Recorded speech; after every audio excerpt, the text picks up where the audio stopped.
मां कामाख्या के धाम में आया हूं तब आदि शक्ति कामाख्या को, श्रीमंत शंकरदेव जी को और माधवदेव जी को प्रणाम कर कर मेरी बात की शुरुआत करता हूं। ये असम में ये पहाड़ी पर मां कामाख्या का निवास कई युगों से समग्र पूर्वोत्तर के लोगों का जीवन सरल करने के लिए बहुत शुभंकर रहा है। मैं आज 3 ऐसे योद्धा जिन्होंने पूरे नॉर्थ ईस्ट को मुगलों के और मुस्लिम आक्रांताओं से बचाने के लिए वीरता के अनेक परम शिखर अर्जित किए, ऐसे महान अहोम सेनापति लसित बरफुकन जी, वीर चिलाराय और महाराजा पृथु, ये तीनों को मैं मनपूर्वक प्रणाम करना चाहता हूं, जिनके कारण आज असम भारत का हिस्सा बना। वो भारत रत्न लोकप्रिय गोपीनाथ बरदोलाई जी को भी मैं मनपूर्वक याद करना चाहता हूं और पूरे उत्तर पूर्व की भाषा, संस्कृति, संगीत और कला को विश्व भर में जिन्होंने प्रसिद्ध किया, और मैं साक्षी हूं उस बात का, अनेक बहुत बड़े प्रलोभन मिलने के बावजूद जिन्होंने कभी नॉर्थ ईस्ट को नहीं छोड़ा, ये भारत रत्न डॉक्टर भूपेन हजारिका को भी मैं आज प्रणाम करता हूं। मित्रों, ये छोटा सा कार्यक्रम एक प्रकार से पूरे नॉर्थ ईस्ट के लिए, आसाम के लिए एक नए युग का परिचायक है। आप याद करिए 10 साल पहले पूरे नॉर्थ ईस्ट की स्वास्थ्य सेवाओं का हाल क्या था। इवन आसाम की स्वास्थ्य सेवाओं का हाल बड़ा जर्जरित था। सालों तक शासन में रहने वाली कांग्रेस ने अपने परिवारों के आर्थिक स्वास्थ्य के अलावे लोगों के स्वास्थ्य की चिंता नहीं की।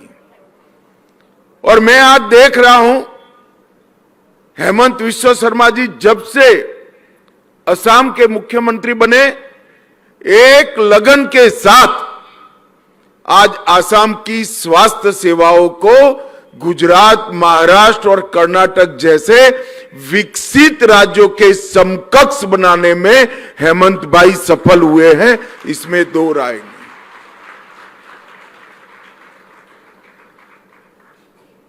ढेर सारे सरकारी अस्पतालों की निर्मित, अभी उन्होंने बताया, कई सारे मेडिकल कॉलेज की निर्मित, सरकारी मेडिकल कॉलेज बनाने का आग्रह, क्योंकि इसमें गरीब का बेटा बेटी भी पढ़ पाए, ऐसी फीस के साथ विद्यार्थी मेडिकल की पढ़ाई कर सके, और अनेक प्रकार के क्रिटिकल रोगों के लिए देश की सर्वोच्च सुविधाओं का यहां निर्मित करना। और हेमंत में एक और भी कला है, मुख्यमंत्री है तो सरकार लगाएगी पैसा, सरकार करेगी, उनमें एक और कला है कि सरकार के साथ साथ समाज को जोड़कर भी अपनी शक्ति को वो दोगुनी बनाते हैं।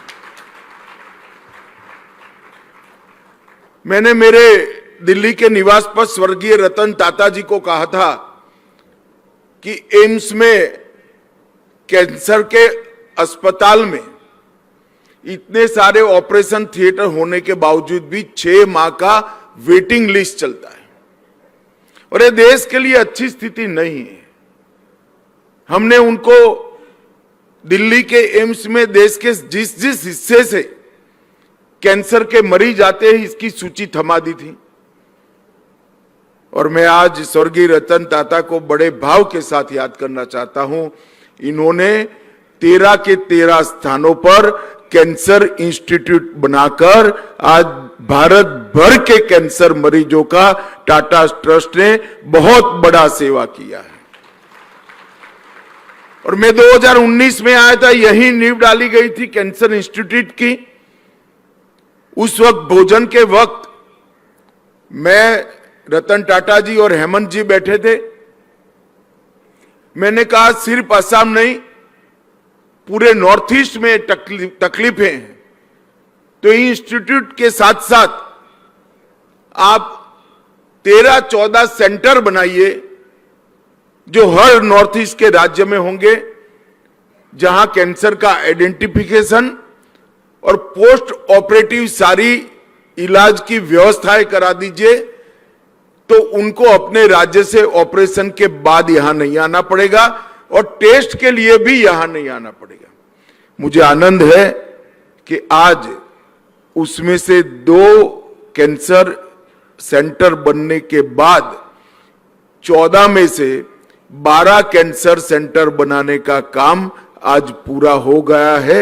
एक प्रकार से कंप्लीट व्यवस्था कैंसर के उपचार की हो रही। যিকোনো খবৰৰ বাবে যোগাযোগ কৰক আমাৰ এই নম্বৰত 9181 307 2221।